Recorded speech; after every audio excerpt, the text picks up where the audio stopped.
All right. Got a call while I was getting a recap here. 8:15 a.m. 12:12 for second week into December on a Tuesday. SPY is up. Pre-market. That means that everything that's sold off doesn't sell as hard off. First trade of the day was play. I was on the phone, took the trade, shouldn't have done it. This short selling restriction right here. I hate those freaking things. I think I just need to, on those, maybe those specifically, wait. So I did take a trade. I took a trade right here. It pumps up. 250 shares. I didn't take very much. It was moving like crazy. Pumps up. And I was just feeling dejected. So it sells down here. I thought at this moment here, this is actually the trade I probably wanted. It gets under the 9, gets under the VWAP, and I go ahead and take a short position. This tail wasn't there at the time. Through this tail, I set a hard stop. Stopped out. So now here's this thing coming back down or going up or who the hell knows, but at least I'm out of it. Had I just taken this trade, it was 45.54, 46.50. That would have been $250 loss. That would have been a lot more easier to take than the $655 loss I took on it. So that messed with me pretty good.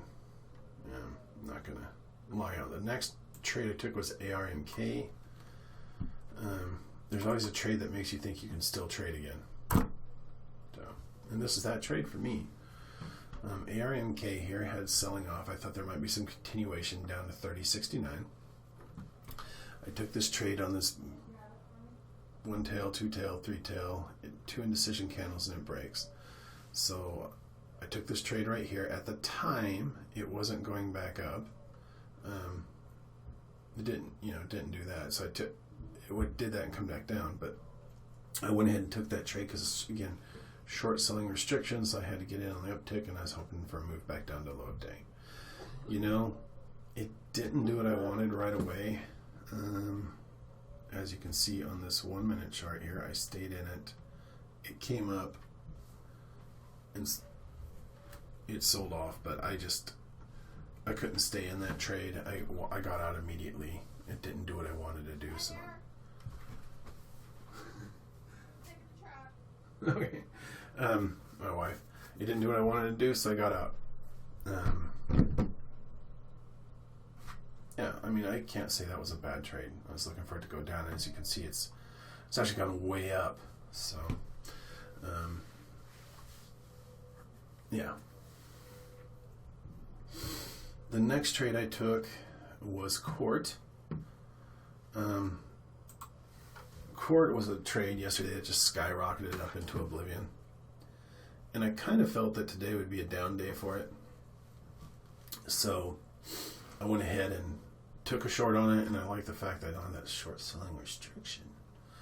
I did keep a tight rein on it. So this right here, I was watching it, had this big engulfing, sold off. Had some indecision, and then after the indecision, I waited through this.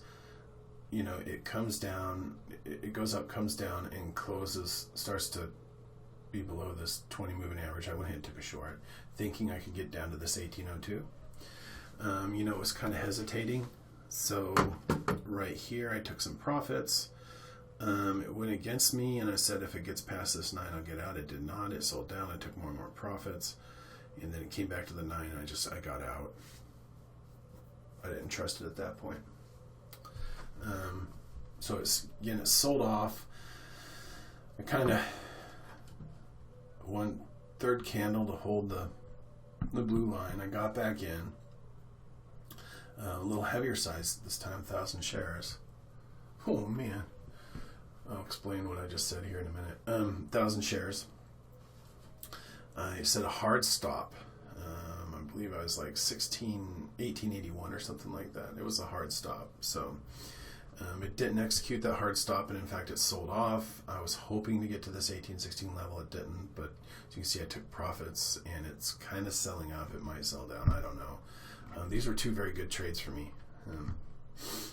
I believe I executed them correctly. Oh, no, point of note is when it got here and it got right here, I kind of thought it'd be a long for return to the high of the day. So I did take a long position on it and lost.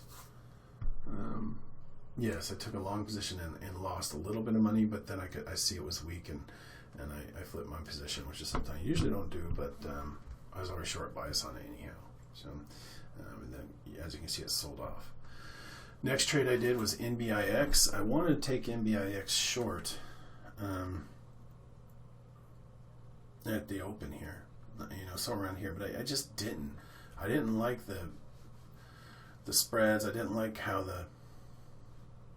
it was being traded, that sort of stuff. But what I did do, and what I should have probably done is it hit my target, is I went ahead and hopped in right here, set a hard stop right above here, or no, hard stop up here at like 68.81, 250 shares. Gave it a little bit of room. My target was 64.93 here, low of the day. I held it through all this. Again, that hard stop, it was actually a range order, and I just walked away from it because I couldn't, my head wasn't in the right frame of mind. I actually had to take a breath and chill out. So it starts selling off. I take some profits. I take some profits here. All of them. I just got exhausted, and as you can see, it's probably it just executed my range trade. So we probably would be profitable for the day had I stayed in it, but when you take losses at the open like I did, it messes with your head. So again, $655 loss on play. It's a big loss.